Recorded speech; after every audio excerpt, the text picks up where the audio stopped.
अस्सलाम वालेकुम स्टूडेंट्स। आज की इस वीडियो में हम डिस्कस करने जा रहे हैं फर्स्ट ईयर फिज़िक्स का एक important topic defect of vision के हवाले से। सब स्टार्टिंग में welcome to study in academy channel.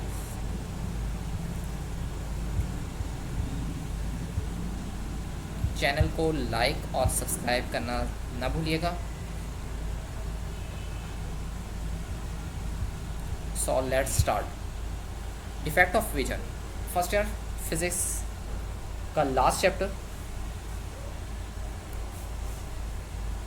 Optics के हवाले से जो चैप्टर है इसका टॉपिक डिफेक्ट ऑफ विजन आज डिस्कस करेंगे। तो स्टार्ट लेते हैं। There are mainly two defects of eye vision. हमारे पास आई के दो तरह के विजन्स के जो डिफेक्ट होते हैं देखने के हवाले से, एक शॉर्ट साइटनेस होती है and another one is long sightness. First of all we have to discuss short sightness myopia, जिसका नाम हम बायोलॉजिकल नेम है।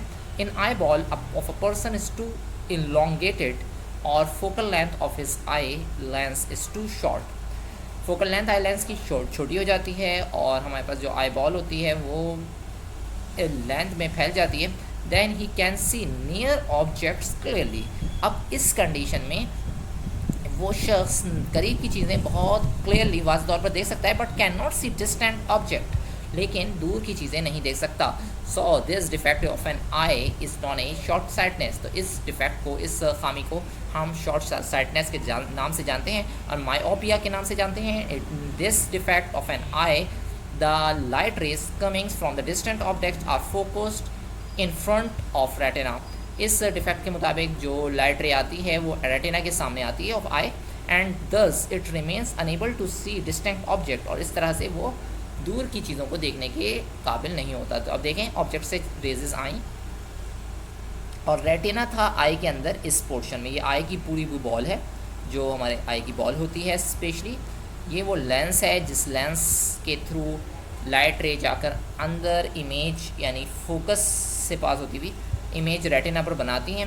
जबकि यहाँ इमेज जो बन रहा है वो यहाँ सेंटर में बन रहा है, रेटिना से बिल्कुल पीछे बन रहा है। तो अब ये डिस्टिंक्ट ऑब्जेक्ट से जो रेजेस आ रही हैं वो सही तरीके से रेटिना पर इमेज नहीं बना पा रही। अब दूसरी कंडीशन में देखें कि अगर इसके सामने यहाँ पर मायोपिया की कंडीशन में डॉक्टर्स क्या करते हैं कि यहाँ पर एक लेंस लगा देते हैं, सामने एक कनकेव लेंस लगा दिया। कनकेव लेंस के लगाने से अब जब यहाँ पर रिफ्रैक्शन हुई लेंस के थ्रू, तो रिफ्रैक्शन से एजेस पर, लेंस के एजेस पर जाकर रेजेस गई और एजेस पर जाकर वो जिस वेवलेंथ से जाकर टकराई हैं या हम कह दें जिस एंगल पर जाकर कोलाइड हुई हैं, तो वो इमेज की फॉर्मेशन उस पोर्शन पर, उस लोकेशन पर हो गई जहाँ रेटिना थी, इट्स मीन पर्दा था आँख का, और उस जगह पर हमारे पास जब इमेज फॉर्म होगी देन उसको नर्व्स ईज़िली स्टडी कर लेंगी जो कि माइंड की नर्व्स होंगी, और इन दिस वे वो शख्स देखने के काबिल हो जाएगा। तो ये एक तरीक़ेकार सिंपल सा एक मेथड था कि जो कि मायोपिया के पेशेंट्स को की ट्रीटमेंट के लिए किया जा रहा होता है। अच्छा, तो ये refraction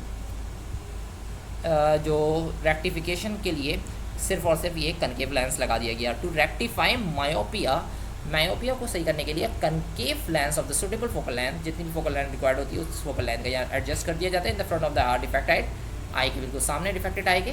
the concave lens diverge the rays coming from the distinct object in a manner then they are focus on the retina. इस तरीके से वो जो है डाइवर्ज करवाता है, देन इमेज जो है वो बने कहाँ पर, रेटिना पर। तो इस तरीके से लॉन्ग साइटनेस का जो मसला होता है वो हल हो जाता है, प्रॉब्लम हल हो जाती है।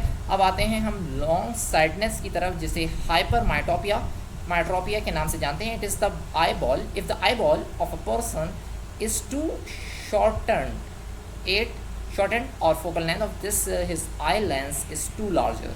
अगर आई बॉल जो है किसी शख्स की वो शॉर्टर हो जाए, बहुत छोटी हो जाए, और उसका फोकल लेंथ जो है वो लेंस की वो टू लार्ज, वो फोकल लेंथ बहुत ज़्यादा बढ़ जाए, बहुत पीछे की तरफ चली जाए, यानी कि रेटिना से भी बैकवर्ड डायरेक्शन में जाकर इमेज फॉर्मेशन हो रही हो, then he can't see distant object. तो इस तरीके से वो दूर की चीज़ों को क्लियरली देख सकता है but can not see closer oriented objects, लेकिन करीब की पड़ी हुई चीज़ों को वाज़े तौर पर सही तरीके से नहीं वॉच कर सकता, नहीं देख सकता। This defect of an eye is called long sightness and hyper myotropia. और इस डिफेक्ट को हम हाइपरमेट्रोपिया के नाम से जाते हैं। This the defect of an eye, the light rays coming from opposite objects are focus beyond retina. इस तरीक़ेकार में जो लाइट रेज आती हैं वो रेटिना के पीछे की तरफ आती है ऑफ द आई, एंड दस इट्स रिमेन्स अनएबल टू सी, और इस तरीके से वो काबिल नहीं होता कि उनको देखने के, द क्लोजेस्ट ऑब्जेक्ट्स, करीब की चीज़ों को देखने के काबिल नहीं होता। आप देख सकते हैं कि हमारे पास करीब की चीज़ों को, ये हमारी लाइट रेज अगर करीब ऑब्जेक्ट में पड़ा था तो लाइट रेज आई, और जिसकी वजह से रेटिना ये है, जबकि इमेज की फॉर्मेशन उसके बैक साइड पर हो रही है और बिल्कुल बियॉन्ड डायरेक्शन में हो रही है। That's why the patient can not see the distinct the nearest objects.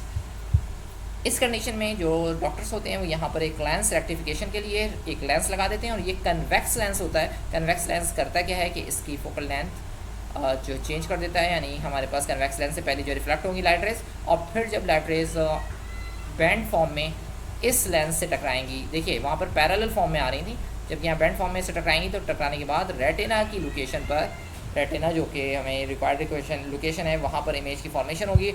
In this way nerves उसको जो है सही तरीके से स्टडी कर पाएंगी, और नर्व्स स्टडी करेंगी तो वो करीब में पड़ी हुई चीज़ इजीली पेशेंट आई के थ्रू देख सकेगा। To rectify hypermetropia, a convex lens is suitable focal lens is adjusted in front of a defected eye.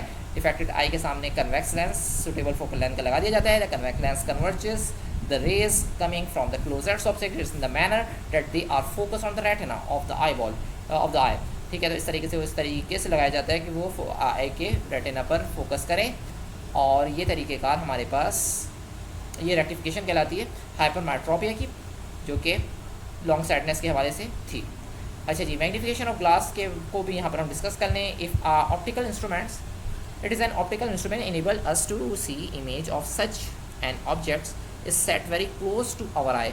वो चीज़ें जो हमारी आई के बहुत ही करीब आती हैं, करीब होती हैं, उसको हम ईजीली देख सकते हैं मैग्नीफिकेशन ग्लास के through. The double convex lens of the shorter focal length is use for this purpose.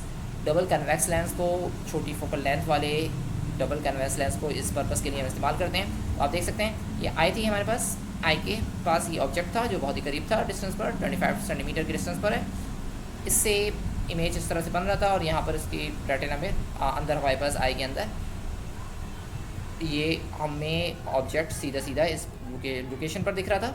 अब ये है कि वर्चुअली अगर हम इसे देखेंगे, लेंस लगा दें, ये मैग्नीफिकेशन ग्लास यहाँ लगा दिया, कन्वेक्स लेंस है एक तरह का ये। अगर ये ऑब्जेक्ट यहाँ पर पड़ा हुआ है और बहुत ही छोटा ऑब्जेक्ट है, देन आई इसे पैरेलल रेज जाएंगी, लेंस से आई में जाएंगी, और उसके बाद एक जो इमेज की फॉर्मेशन होगी, वर्चुअल इमेज की फॉर्मेशन, वो मैग्नीफाई होकर, यानी मैग्नीफिकेशन ग्लास है इसलिए हम कहते हैं कि तकरीबन 4 या 3 टाइम्स यहाँ मैग्नीफाई हो चुकी है ये लाइट रे। देन जो ऑब्जेक्ट का साइज़ था वो डबल टू ट्रिपल हो चुका है, 3 टाइम्स हो चुका है। ठीक है, तो यहाँ पर ए डैश और बी डैश के पॉइंट पर आपको पास वर्चुअल इमेज की फॉर्मेशन होगी, जो कि ऑब्जेक्ट इतने साइज़ में था, बहुत छोटे साइज़ में था। तो बहुत छोटी चीज़ों को इजीली वॉच करने के लिए ये लेंस यूज़ किया जाता है, जिसे हम मैग्नीफिकेशन ग्लास के नाम से जानते हैं। ठीक है, 25 सेंटीमीटर के लेवल पर जो भी ऑब्जेक्ट पड़ा था उसको ईजिली इसके थ्रू वॉच किया जा सकता है। ये हमारे पास मैग्नीफिकेशन। इसकी एक्सप्लेनेशन देखने, suppose that an object is placed in front of an eye inside the lens distance of an distant vision, जो हमारा least distance of distance vision जो 30 सेंटीमीटर या 25 सेंटीमीटर होता है, सच an object could not be seen accurately by the naked eye. अगर ये object इतना छोटा है कि वो हमारी आंसर की आंख से, नेकेड आई से नहीं नज़र आ रहा था सही तरीके से। To visualise such an object a double convex lens is suitable for the focal length. Suitable focal length का एक डबल कन्वेक्स लेंस लगाएंगे, set in between the object of an eye और ऑब्जेक्ट के दरमियान। So the convex lens forms an virtual image, virtual and magnified image। तो lens के through जो है एक वर्चुअल और मैग्नीफाइड इमेज बनने की फॉर्मेशन होगी of this object at least distance of this distinct vision. Does it is act in magnifying glass, और इस लेंस को हम जो है मैग्नीफाइंग ग्लास के नाम से जानेंगे। So the magnification power of the magnifying glass can be expressed in the following expression. इस एक्सप्रेशन के थ्रू हम मैग्नीफाइंग ग्लास की जो मैग्नीफिकेशन है वो कैलकुलेट कर सकते हैं। 1 + d, d least distance of the distant vision है, और ये फोकल लेंथ है, where f is the focal length of the convex lens and d is the least distance of distinct vision. So it is about 25 centimetre for the normal eye. ये normal आई के लिए 25 centimetre के